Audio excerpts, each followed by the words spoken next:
Hello friends, welcome to निधि मान classes. और आज की वीडियो में हम नेक्स्ट टॉपिक लेंगे प्लाज्मा मेम्ब्रेन एंड माइटोकॉन्ड्रिया। ये दो टॉपिक सेल बायोलॉजी के बहुत इंपॉर्टेंट टॉपिक है। पहले मैं स्टार्ट कर रही हूँ प्लाज्मा मेम्ब्रेन। प्लाज्मा मेम्ब्रेन क्या होता है? जैसे कि ये सेल है, सेल के अंदर न्यूक्लियस प्रेजेंट है। This is environment, this is cytoplasm. एक तरीके का बैरियर एनवायरनमेंट और साइटोप्लाज्म के बीच में क्या होता है? Plasma membrane. अब जो प्लाज्मा मेम्ब्रेन है उसके अलग अलग नाम हैं। दो और नाम देखते हैं प्लाज्मा मेम्ब्रेन के कौन से हैं। Plasma membrane is also known as plasma lemma.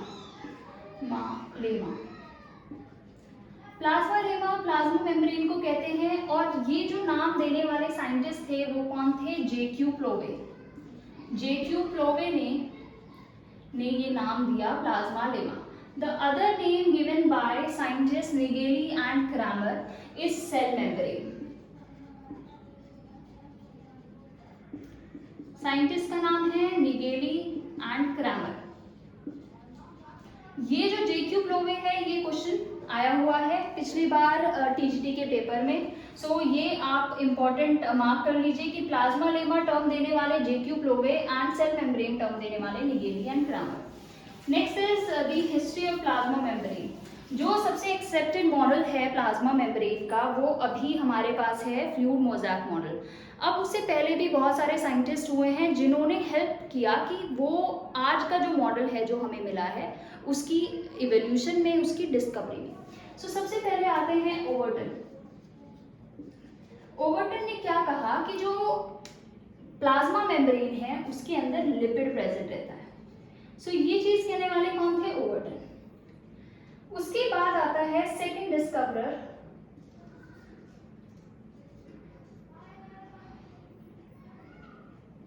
ग्रेंडल।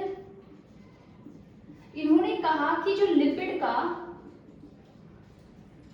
Bilayer present रहता है, सिंगल लेयर नहीं, बाइलेयर प्रेजेंट रहता है लिपिड का। Third is Robertson. रॉबर्टसन ने यूनिट मेम्ब्रेन मॉडल दिया प्लाज्मा मेम्ब्रेन का मॉडल। देन साइंटिस्ट आते हैं फोर्थ, डेनियली एंड डेवसन। इन्होंने क्या कहा कि एक बाय मॉलिक्यूलर लेयर है या बाय मॉलिक्यूलर मॉडल देने वाले कौन थे? बाय मॉलिक्यूलर मॉडल देने वाले थे डेनियली एंड डेवसन। उसके बाद जो इम्पोर्टेंट है वो आते हैं फ्लूइड मोज़ैक मॉडल। सबसे इम्पोर्टेंट और सबसे एक्सेप्टेड फ्लूइड मोज़ैक मॉडल। ये जो फ्लूइड मोज़ैक मॉडल देने वाले साइंटिस्ट थे इनका नाम है सिंगर एंड निकोलसन।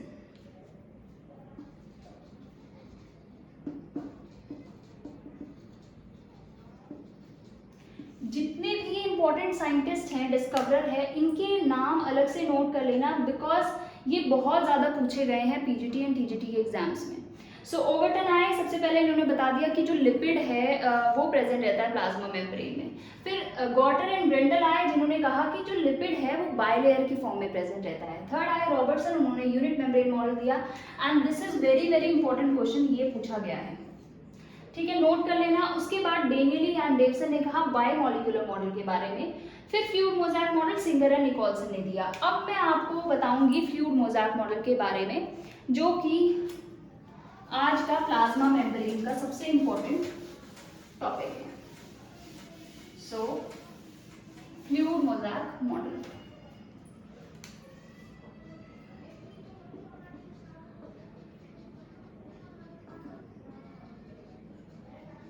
सबसे इंपॉर्टेंट पॉइंट्स इसके मैं यहां पर लिखने वाली हूं। सबसे पहले lipid bilayer. Lipid bilayer present रहता है इस प्लाज्मा मेम्ब्रेन में। लिपिड बाइलेयर क्या क्या होता है? जैसे कि सपोज दिस इज सेल, ये इसका न्यूक्लियस है, ये साइटोप्लाज्म है। अब मैं ये छोटा सा पोर्शन को जूम करके यहां पर अगर दिखाएं तो ये ऐसा होगा कुछ।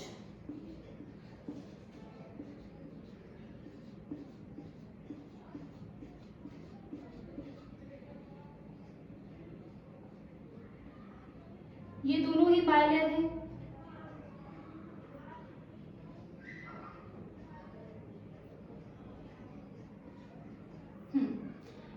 ये है बायलेयर।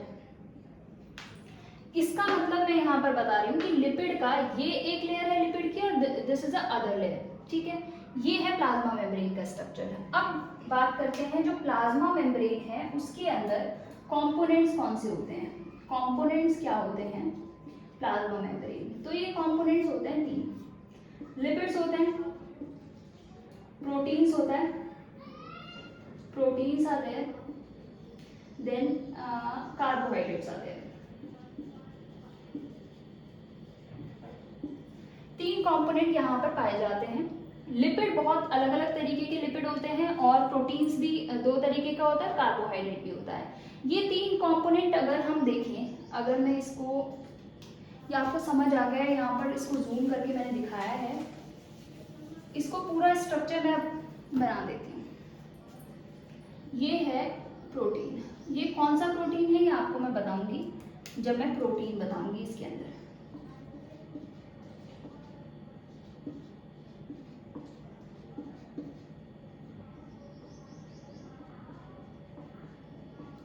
जो लिपिड बायलेयर है वो एक एम्फीपैथिक मॉलिक्यूल है, क्योंकि इसके अंदर हाइड्रोफिलिक और हाइड्रोफोबिक दोनों तरीके के पार्ट प्रेजेंट रहते हैं। हाइड्रोफोबिक पार्ट वो पार्ट होता है जो कि वाटर, हाइड्रोफोबिक, फोबिया मतलब होता है डर, तो पानी का जिसको डर होता है, मतलब जो पानी को रिपेल करता है, पानी से दूर जाता है, दैट इज कॉल्ड हाइड्रोफोबिक।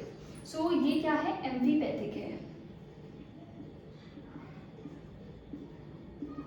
इसमें 2 पार्ट होते हैं, हाइड्रोफिलिक जिसको पोलर हेड यहाँ पर कहा है, ये जो है वो हाइड्रोफिलिक पार्ट है। एक होता है हाइड्रोफोबिक, ये होता है नॉन पोलर टेल। ये क्या है, ये जो यहाँ पर टेल दिख रही है ना, दिस इज हाइड्रोफोबिक पार्ट। सो यहाँ पर जो है कंपोनेंट्स मैंने आपको बताए, और अब देखते हैं इनकी डिटेल। जैसे यहाँ पर जो लिपिड है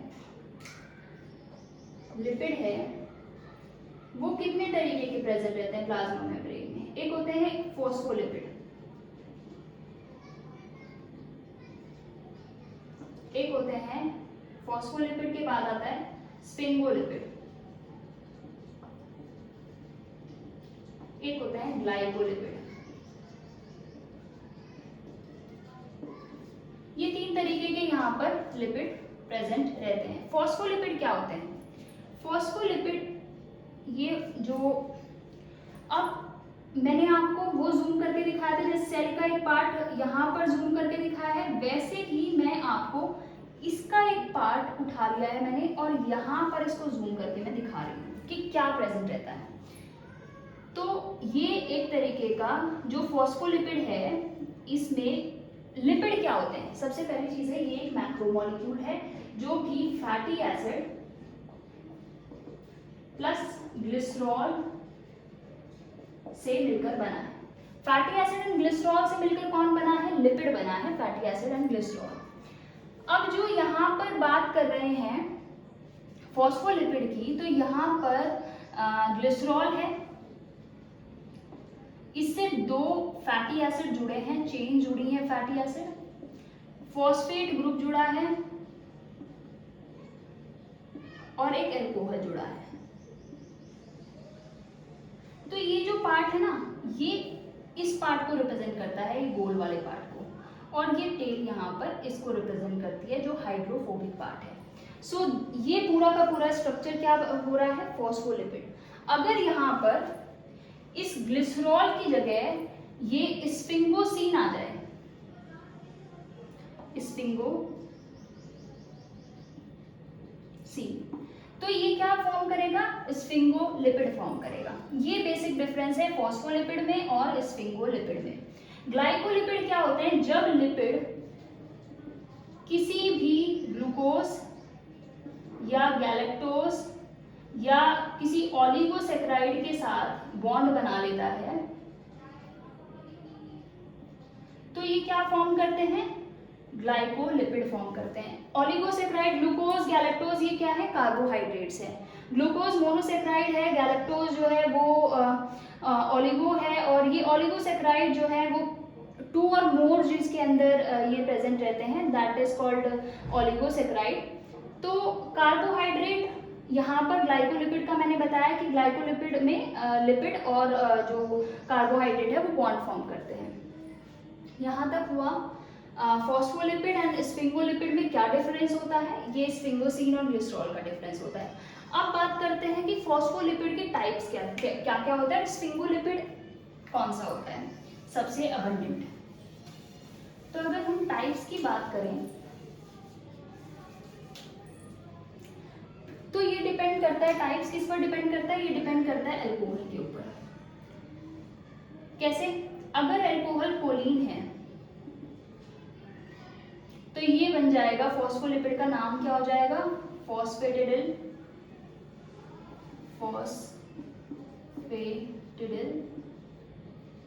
कोलिन। ये सबसे अबंडेंट फॉस्फोलिपिड है। फिर आ गया, अगर सेरीन यहाँ पर हो तो ये बन जाएगा फॉस्फेटिडिल सेरीन। और अगर यहाँ पर कोलिन प्रेजेंट हो तो ये बन जाएगा फॉस्फेटिडिल कोलिन। और एक और यहाँ पर अगर ये प्रेजेंट हो आइनोसिटॉल, तो यहाँ पर आइनोसिटॉल अगर प्रेजेंट रहता है तो आइनोसिटॉल का क्या बन जाएगा, फॉस्फेटिडिल आइनोसिटॉल। तो ये डिफरेंट टाइप के फॉस्फोलिपिड होते हैं और वो डिपेंड किस पर करता है, अल्कोहल के ऊपर, कौन सा अल्कोहल यहाँ पर प्रेजेंट है। ठीक है, अब आते हैं स्फिंगोलिपिड। यहाँ पर ये डिफरेंस याद रखना कि यहाँ पर जो है ग्लिसरॉल होगा अगर ये फॉस्फोलिपिड की बात कर रहे हैं हम। और अगर यहाँ बात कर रहे हैं स्फिंगोलिपिड की, अल्कोहल यहाँ पर कोलिन हो सकता है, तो ग्लिसरॉल यहाँ से हटेगा और क्या आ जाएगा, स्फिंगोसिन। यहाँ पर क्या आ जाएगा, स्फिंगोसिन। और ये कोलिन यहाँ पर आएगा तो ये बन जाएगा स्फिंगोमाइलिन। ये सबसे अबंडेंट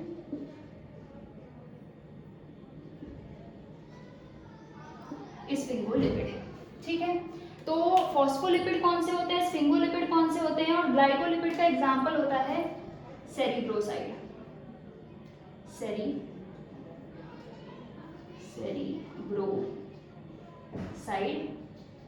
एंड गैंग्लियोसाइड।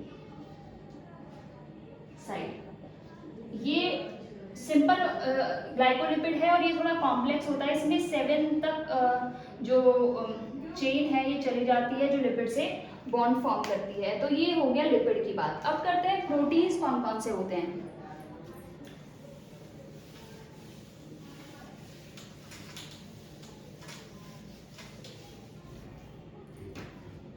इसमें प्रोटीन्स होते हैं 2 तरीके के। कौन कौन से टाइप्स के प्रोटीन इसमें पाए जाते हैं, एक होता है इंटीग्रल प्रोटीन और दूसरा होता है इंटीग्रल प्रोटीन और एक होता है पेरिफेरल प्रोटीन। अब पेरिफेरल प्रोटीन ये हो गया, पेरिफेरल मतलब पेरिफेरी, इसके पेरिफेरी पे जो प्रेजेंट हो प्लाज्मा मेम्ब्रेन के, that is called peripheral protein. Integral protein होता है जो कि प्लाज्मा मेम्ब्रेन के अंदर तक पास हो जाता है और ये एक तरीके के ट्रांसपोर्टर होते हैं।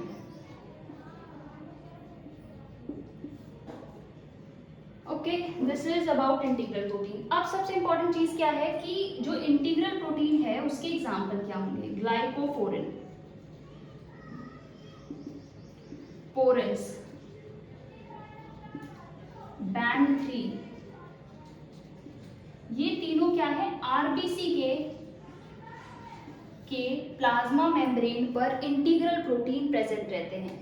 इंटीग्रल प्रोटीन मेनली क्या होते हैं, जो कुछ आयंस यहाँ पर प्रेजेंट रहते हैं बाहर, इंटरस्टिशियल फ्लूइड में, इनको अंदर जाना होता है प्लाज्मा मेम्ब्रेन के थ्रू।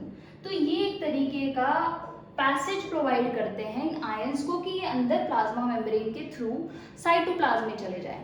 तो ये सारे कहाँ प्रेजेंट होते हैं? ये आरबीसी के सरफेस पर या उसके प्लाज्मा मेम्ब्रेन पर प्रेजेंट रहते हैं इंटीग्रल प्रोटीन।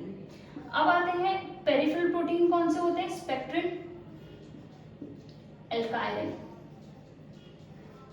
ये दो इंपॉर्टेंट पेरिफेरल प्रोटीन हैं जो कि आरबीसी के सरफेस पर मिलते हैं। सो यहाँ पर मैंने आपको एक्सप्लेन किया है कि प्रोटीन्स कौन कौन से होते हैं, कहाँ पर प्रेजेंट रहते हैं। तीसरी चीज आती है कार्बोहाइड्रेट, जो है वो आउटर लीफलेट पर ही प्रेजेंट रहता है और ये दो फॉर्म में प्रेजेंट रहता है, या तो ग्लाइकोप्रोटीन या ग्लाइकोलिपिड। ग्लाइकोप्रोटीन जब जो कार्बोहाइड्रेट है प्रोटीन के साथ बॉन्ड बनाएगा, ग्लाइकोलिपिड जब लिपिड के साथ बॉन्ड बनाएगा, और जो आउटर लीफलेट है वहां पर ये प्रेजेंट रहता है। सो मैंने आपको बताया लिपिड के बारे में, प्रोटीन के बारे में, कार्बोहाइड्रेट के बारे में। अब आती है बात कोलेस्ट्रॉल की।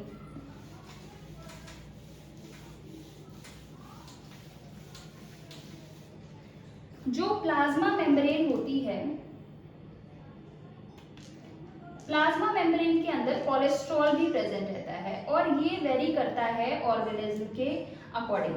कैसे? जो प्लांट्स होते हैं उसके अंदर स्टेरॉल्स तो प्रेजेंट रहते हैं लेकिन उसका नाम कोलेस्ट्रॉल नहीं है, दैट इज कॉल्ड स्टिग्मास्टेरॉल।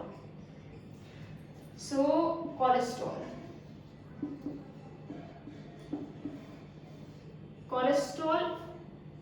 प्लांट्स में एब्सेंट है, इसकी जगह मिलता है स्टिग्मास्टेरॉल। प्रोकैरियोट्स में एब्सेंट होता है माइकोप्लाज्मा को छोड़कर। माइकोप्लाज्मा एक्सेप्शन है। बहुत ही ज्यादा इंपॉर्टेंट क्वेश्चन है कि क्या स्टेरॉल्स प्रेजेंट रहते हैं प्रोकैरियोटिक प्लाज्मा मेम्ब्रेन में? तो आंसर इज नो। जो स्टेरॉल है वो प्रोकैरियोटिक सेल में एब्सेंट होते हैं। माइकोप्लाज्मा इसका एक्सेप्शन है। प्लांट में कोलेस्ट्रॉल एब्सेंट होता है।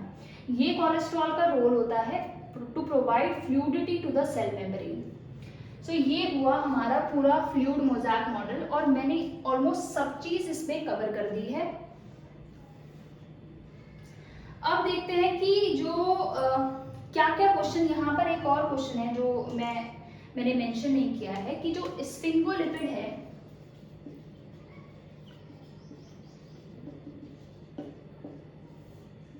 हमारी बॉडी के कौन से स्ट्रक्चर में स्फिंगोलिपिड प्रेजेंट रहता है, या कौन सा हमारी बॉडी का पार्ट, बॉडी का नहीं, कौन सा स्ट्रक्चर ऐसा है जिसमें स्फिंगोलिपिड प्रेजेंट रहता है। तो ये देखते हैं कौन सा होता है।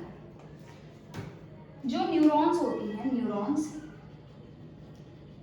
जिनको नर्व सेल्स भी कहते हैं, इसका कुछ मैं रफ डायग्राम में बना देती हूँ। यहाँ पर ये डेंड्राइट्स होती हैं, ये तो हो गई डेंड्राइट्स, ये हो गया न्यूक्लियस, ये साइटन, ये एक्सॉन और ये एक्सॉन टर्मिनल, साइनेप्टिक नॉब वगैरह होता है यहाँ पे। ये माइलिन शीट होती है एक्सॉन के ऊपर। तो ये जो माइलिन शीट होती है ना, इनके अंदर ये स्फिंगोलिपिड प्रेजेंट रहता है। तो आंसर इज माइलिन शीट। याद रखना, ये क्वेश्चन पूछा गया है कि जो स्फिंगोलिपिड का कौन सा स्ट्रक्चर है, तो ये होता है माइलिन शीट। आगे देखते हैं। तो ऑलमोस्ट सब चीजें मैं इस टॉपिक की बता चुकी हूँ, तो एक बार लास्ट में रिवाइज करेंगे जो भी चीजें मैंने प्लाज्मा मेम्ब्रेन से रिलेटेड बताई है। पहले नेक्स्ट टॉपिक कवर कर लेते हैं, दैट इज कॉल्ड माइटोकॉन्ड्रिया।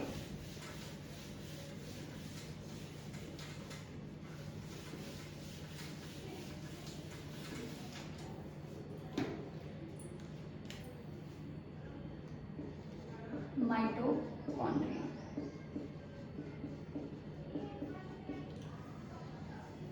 जैसे हम सब जानते हैं, इनको क्या कहते हैं? Powerhouse of the cell. Powerhouse of the cell. यहाँ पर एटीपी का सिंथेसिस होता है। सेकेंड चीज आती है, ये जो माइटोकॉन्ड्रिया है ये एरोबिक रेस्पिरेशन के लिए जरूरी होता है, रेस्पिरेशन करता है। इसके अंदर खुद का डीएनए प्रेजेंट होता है और इसके कैरेक्टर क्या होते हैं डीएनए के, डबल स्ट्रैंडेड होता है, सर्क्यूलर होता है, और ये खुद का आरआरएनए, टीआरएनए एंड कुछ प्रोटीन्स फॉर्म करता है। जो प्रोटीन्स फॉर्म करने वाला इसका पार्ट होता है डीएनए का, वो बहुत कम होता है, ज़्यादा नहीं होता है, लेकिन कुछ प्रोटीन फॉर्म माइटोकॉन्ड्रिया करता है। उसके बाद आता है इसके अंदर प्रोकैरियोटिक सिमिलैरिटी होती है।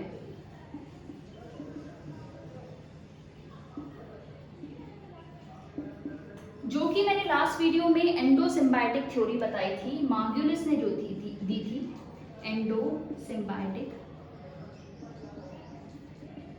थ्योरी। ये जो थ्योरी है वो क्या कहती है कि पहले कभी कोई एक लिविंग ऑर्गेनिज्म रहा होगा, उसने इन प्रोकैरियोटिक, ये क्या कंसिडर किए गए हैं, प्रोकैरियोटिक बैक्टीरिया कंसिडर किए गए हैं पहले, तो उस लिविंग ऑर्गेनिज्म ने इनको अपने अंदर ले लिया, इंगल्फ कर लिया, ठीक है।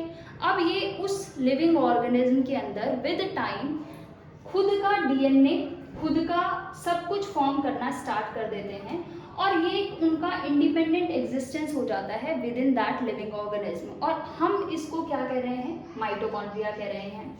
यही है एंडोसिम्बायोटिक थ्योरी, मतलब उस लिविंग ऑर्गेनिज्म के अंदर जाकर एक तरीके का सिम्बायोटिक रिलेशन उसके साथ ये फॉर्म कर लेता है। मतलब एक तरीके का सिम्बायोटिक रिलेशन, मतलब कि जब दोनों, उस लिविंग ऑर्गेनिज्म को भी और इसको भी फायदा हो, ठीक है। तो प्रोकैरियोटिक की इसके अंदर, माइटोकॉन्ड्रिया के अंदर बहुत ज़्यादा सिमिलैरिटी होती है बैक्टीरिया की, अगर हम बात करें। क्यों? क्योंकि उसके अंदर भी, बैक्टीरिया के अंदर भी double stranded circular DNA present रहता है, खुद का आरएनए टीआरएनए फॉर्म करता है वो, और ये जो बाइनरी फिजन, इसका जो डिवीजन होता है ना माइटोकॉन्ड्रिया का, वो बिल्कुल बैक्टीरिया की तरह होता है, फिजन की तरह इसका डिवीजन होता है। सो ये बहुत बेसिक चीजें मैंने आपको माइटोकॉन्ड्रिया की बताई हैं यहाँ पर। अब इसका स्ट्रक्चर एक बार देख लेते हैं, क्या इसका स्ट्रक्चर है और वहां से क्या क्या क्वेश्चन पूछे गए हैं। एक और चीज है, यहाँ पर एक साइंटिस्ट है सी बिंडा, सी बिंडा ने इसकी डिस्कवरी की थी माइटोकॉन्ड्रिया की। तो ये याद रखना कि सी बिंडा डिस्कवर्ड माइटोकॉन्ड्रिया। बहुत सारे ऐसे नाम से रिलेटेड क्वेश्चन आए हुए हैं।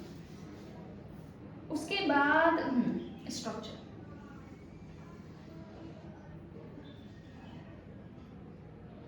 स्ट्रक्चर हम देखते हैं माइटोकॉन्ड्रिया का भी।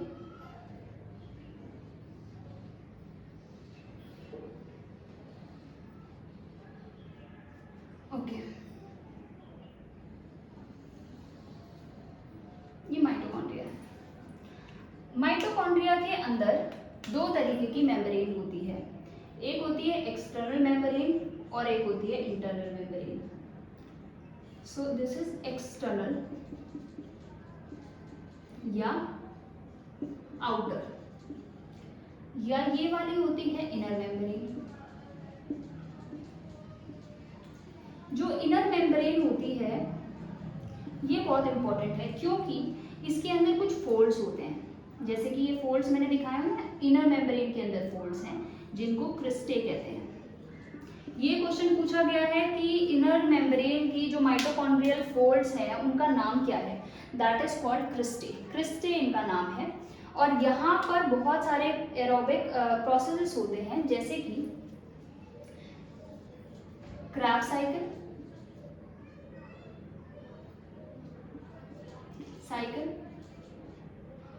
उसको हम सिट्रिक एसिड साइकिल भी कहते हैं, टीएसी साइकिल भी कहते हैं। सो ये सारी चीज़ें कहाँ पर हो रही है, यहाँ पर हो रही है इनर मेम्ब्रेन में माइटोकॉन्ड्रिया के। उसके बाद आता है, ये होता है मैट्रिक्स। और ये होता है, यहाँ पर फिल्ड रहता है एक तरीके का fluid between the membrane, fluid filled है। और जो ये फ्लूइड फिल्ड स्पेस है, इसका जो कंटेंट है ये बिल्कुल मैट्रिक्स की तरह ही होता है। सो ये मैंने आपको बताया स्ट्रक्चर ऑफ द माइटोकॉन्ड्रिया। अब जो माइटोकॉन्ड्रिया है उससे क्या क्या क्वेश्चन बने हुए हैं। सबसे पहले जो क्वेश्चन बना है माइटोकॉन्ड्रिया से वो बना है कि जो इनर मेम्ब्रेन है उसके फोल्ड्स को क्या कहते हैं, क्रिस्टे कहते हैं। दूसरा है एरोबिक रेस्पिरेशन कहाँ पर होता है, रेस्पिरेशन या ऑक्सीडेटिव फॉस्फोराइलेशन, फॉस्फोराइलेशन, ये सब कहाँ हो रहा है, माइटोकॉन्ड्रिया के अंदर हो रहा है। तो ये भी क्वेश्चन पूछा गया है। अब एक क्वेश्चन आता है कि F1 पार्टिकल कहाँ पर प्रेजेंट होता है, तो F1 पार्टिकल इनर मेम्ब्रेन पर प्रेजेंट रहता है। जो ये एटीपी सिंथेज मैंने मार्क किया है, मार्क नहीं किया है, this is ATP synthase. Enzyme है, इसको F1 F0 पार्टिकल भी कहते हैं। ये सारी साइकिल्स जो ग्लाइकोलाइसिस, क्रैब साइकिल, ये सब मैं कवर कराऊंगी। F1 पार्टिकल हो गया। अब आता है नेक्स्ट चीज, next question, substrate level phosphorylation, substrate level phosphorylation. Substrate level phosphorylation क्या होता है और कहां पर होता है, ये चीजें आपको ग्लाइकोलाइसिस में और जब क्रैब साइकिल पढ़ेंगे तब पता चलेगी। अब यहाँ पर ये जरूरी है कि कहाँ पर ये होता है, तो ग्लाइकोलाइसिस होता है साइटोप्लाज्म में, तो मतलब साइटोप्लाज्म में होता है, प्लस माइटोकॉन्ड्रिया, दोनों जगह होता है, क्योंकि दोनों ही प्रोसेस में, क्रैब साइकिल में भी और ग्लाइकोलाइसिस में भी सबस्ट्रेट लेवल फॉस्फोराइलेशन होता है। और क्वेश्चन आता है कि जो माइटोकॉन्ड्रिया है उसका डीएनए कैसा होता है, तो सर्कुलर होता है, डबल स्ट्रैंडेड होता है, ठीक है। उसके बाद आता है सेंट्रीफ्यूगेशन। कभी भी जब लैब में काम करते हैं तो सेल का सेंट्रीफ्यूगेशन करते हैं ताकि जो उसके डिफरेंट ऑर्गेनल्स है वो सेपरेट हो सके उसकी स्टडी करने के लिए। जैसे माइटोकॉन्ड्रिया है वो बहुत स्मॉल है साइज में, तो इसका जो सेंट्रीफ्यूगेशन होता है बहुत स्लोली होता है। तो ये भी क्वेश्चन पूछा गया है कि इनमें से कौन से ऑर्गेनल का सेंट्रीफ्यूगेशन बहुत स्लो होता है, सबसे लोवेस्ट होता है। So answer is mitochondria. तो ये सारे इंपॉर्टेंट क्वेश्चंस माइटोकॉन्ड्रिया से रिलेटेड मैंने आपको बता दिए, ठीक है। एक ब्रीफ वो दे देते हैं, रिपीट कर लेते हैं क्या क्या मैंने आज आपको टॉपिक कराए हैं, देखते हैं।